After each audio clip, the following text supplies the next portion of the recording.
안녕하세요. 한국의정방송 TV뉴스 최채근 기자입니다. 네, 반갑습니다. 예, 대한신당 창당에 따른 호남당 통합에 대한 향후 전망을 말씀해 주시기 바랍니다. 네, 지난 인터뷰에서 보수 대통합과 중도 대통합에 대하여 언급한 바 있습니다.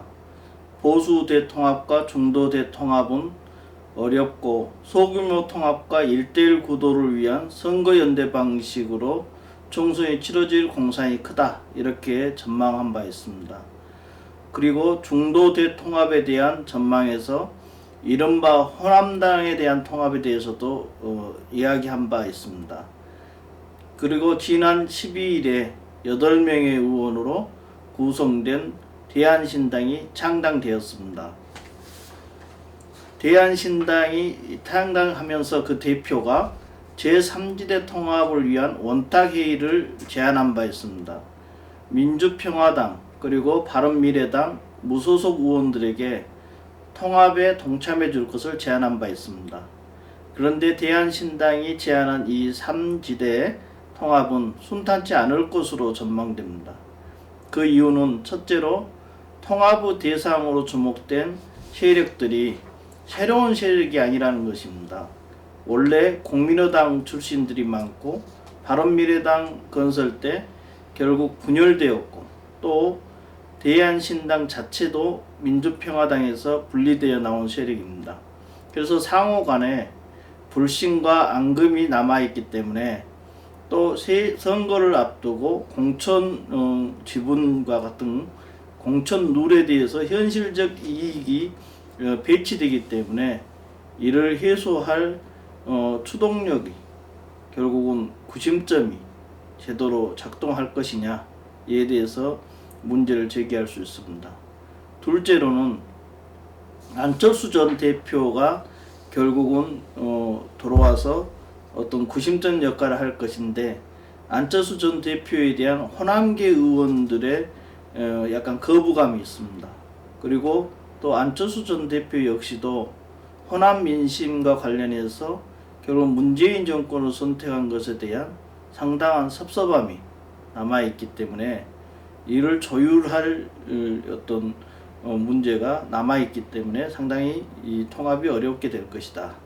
그리고 셋째로는 통합이나 선거연대가 가능하고 이번에 연동형 비례대표 제도가 작동한다고 보더라도 혁신을 우선하지 않고, 그리고 그 어떤 선거공학적인 연대, 이것은 전국정당과 미래발전에 대한 정치발전과는 동떨어진 것이기 때문에 이에 대한 그 통합의 탄력성이 제대로 작동하지 못할 것이다.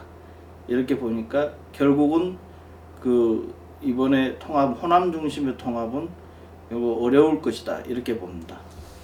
다만 이러한 이제 여러 가지 사정을 고려하더라도 지역주의라는 핵이라는 인식을 불식시키는 방식의 통합 논의는 유효할 것으로 보입니다. 그래서 범중도 세력인 개혁 세력, 그리고 전국 정당화를 표방하는 시민단체 세력들, 이러한 중심으로 통합을 먼저 이룬 다음에 호남 세력들도 여기에 동참하는 방식이라면 어느 정도 유효하지 않을까. 이와 동시에 반드시 새정치에 대한 진정성 있는 공약이 제시되어야 된다. 그것도 명시적이고 구체적으로 제시되어야 할 것이다. 그래야지만 국민으로부터의 신뢰를 얻고 성공적인 총선 결과를 얻을 수 있을 것입니다. 그리고 새정치에 대한 진정성 있는 공약은 우리가 반칙과 특권을 내려놓고 원칙과 상식의 사회, 그리고 권력 독점과 사유화를 극복하고 견제와 균형이 작동하는 권력 분립과 권력 분점형 어떤 개헌도 제시할 필요가 있다. 그리고 정당 민주주의와 또 무엇보다도 경제 문제, 즉 일거리 있는 포용적 혁신 성장 전략을 제대로 제시하는 정당이 우위에 설 것이다. 그리고 국민들로부터 사랑을 받을 것으로 보입니다. 특히 선거를 앞두고 전략 공천 등 공천과 관련된 기준을 제대로 세우고, 그것을 제대로 엄정하게 관리하는 세력이 상당히 국민으로부터 호감을 받을 것이고, 반면에 공천 과정에서 분란을 일으킨다면 국민들에게 불신을 가져오게 돼서 패배의 주요한 원인이 될 것으로 보입니다. 결론적으로 호남 출신을 중심으로 한 통합 논의는 쉽지 않을 것으로 보이고, 오히려 혁신형 중도 통합을 한 후에 호남 통합을 가져오는 그런 순서를 잘 지킨다면 어느 정도 성과를 거둘 수 있을 것으로 보입니다. 특히 또 여기에 기득권을 내려놓고 그런 미래를 설계하고 그러한 대안을 제시하는 결국 정당이 국민으로부터 지지를 얻게 될 것으로 전망합니다. 네, 4.15 총선에 따른 21대 국회 구성과 운영에 대한 전망을 밝혀주시기 바랍니다.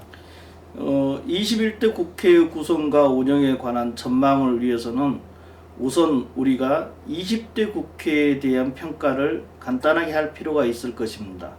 지난 20대 국회는 19대 총선에서 102석을 차지했던 더불어민주당이 123석, 제1야당의 전신인 새누리당이 146석에서 122석을 확보함으로써 대체로 여야가 균형감 있게 구성되었습니다. 여기에 제3세력이라는 국민의당이 38석을 확보하여 제3당으로서의 자리매김도 하였습니다. 이후에 물론 바른미래당과 민주평화당, 정의당 등 소수 정당이 국회 운영에 참여하게 됨으로써 이른바 우리가 말하는 간사정치, 일종의 소통과 타협의 정치가 어느 정도 이루어지기도 했습니다. 그런데 여전히 이제 그 국회 선진화법이 제대로 작동하지 못한 모습도 또 보였습니다. 그러나 이제 20대 국회를 동물 국회로 규정할 수는 없을 것입니다. 다만 패스트트랙 법안 등 정권적 의제를 다루는 그 국회 법안들로 인해서 동물 국회의 모습이 일정 부분 나타나기도 했습니다. 그러나 이제 20대 국회를 우리가 전반적으로 평가하면 식물 국회였다고 평가할 수 있습니다. 왜냐하면 역대 국회 중에서 가장 적은 법안을 통과시킨 국회였기 때문입니다. 통상 국회에서 60에서 70% 정도의 법안 통과율이 됩니다. 이에 비해서 20대 국회에는 29%에 그쳤습니다. 이러한 최악의 통과율에 대한 책임은 1차적으로 여권의 잘못에 있다고 봅니다. 왜냐하면 국가적 의제나 민생 법안 중심으로 국회를 운영하지 않고 최저임금제, 52시간 근로제 등 공수처법, 또 검경수사권 독립론 등 이 정권적 차원의 의제를 중심으로 국회를 운영하다 보니까 대결 국면을 조성했다는 잘못이 있습니다. 또 이에 더하여 제1야당인 자유한국당의 정치력 부족도 지적해야 할 것입니다. 최근에 임시국회에서 검경수사권 조정 법안과 유치원 3법 등 여권의 정치적 차원의 법안들이 결국 통과되었습니다. 그런데 이런 것에 대한 반대는 상당히 이제 의미가 있다 하더라도 민생 법안에 대해서 제1야당으로서 협조할 것은 협조하고 비판할 것은 강력하게 비판하는 이런 선택적 일종의 그 대립을 보여줬다면 오히려 민심을 얻어서 소기에 목적을 달성할 수 있었을 것인데, 이러한 제1야당은 모든 법안에 대해서 사사건건 반대를 위한 반대를 함으로써 비판의 정당성마저 잃게 되었습니다. 그래서 민생 법안을 발목을 잡는다는 인식이 팽배해져서 지지율이 상당히 답보 상태에 머물고 있습니다. 이러한 양극단의 대결 정치는 더욱 제3지대 세력의 필요성을 우리가 불러올 것입니다. 그래서 21대 총선에서는 주요한 선택 기준이 이러한 대결 정치를 극복하고 타협의 정치를 할 수 있는 세력이 과연 있겠느냐, 국민들 아마 그것을 기준으로 삼을 것입니다. 그럼에도 불구하고 이러한 국민적 기대를 품을 수 있는 제3지대를 아우르는 정당이 일단 나타날 것이냐, 이에 대해서는 상당히 회의적으로 봅니다. 그러나 이 원내 교섭단체를 형성할 수 있을 정도의 제3지대 세력이 나타나서 국민들로부터 지지를 얻는다면 우리가 말하는 소통과 타협, 공론 정치, 그리고 여러 가지 그 국민 중심의 정치를 우리는 바라볼 수 있을 것입니다. 만약 이 개혁의 제3지대 세력이 제대로 구축되지 않는다면 또다시 21대 총선도 결국 양극단의 정당들에게 표 쏠림 현상이 일어날 것이고, 그렇다면 한국 정치는 앞으로 나아가지 못하고 지지부진해질 것입니다. 그래서 이번 4.15 총선을 통한 21대 국회의 구성은 다양한 이해를 대변하는 세력들이 원내에 들어와서 능동적인 소통과 타협의 정치가 살아나고 진정으로 국민의 바람과 염원을 담은 민생 법안들이 심도 있게 논의되고 토론되고 또 그것이 다듬어져서 신속하게 통과됨으로써 국민들이 생활에 피부로서 느낄 수 있도록 하는 이른바 일하는 국회가 되어야 할 것으로 보입니다. 그래서 20대 국회는 더 이상 동물국회, 식물국회 등의 이러한 비판을 받지 않고 다양한 국민들이 염원을 제대로 받아들이고 그리고 시원하게 그것을 해결해주는 이른바 신뢰 국회가 만들어질 것을 또 기대하면서 그러한 총선 결과가 되기를 전망합니다. 네, 바쁜 시간에 인터뷰에 응해 주셔서 감사합니다. 감사합니다.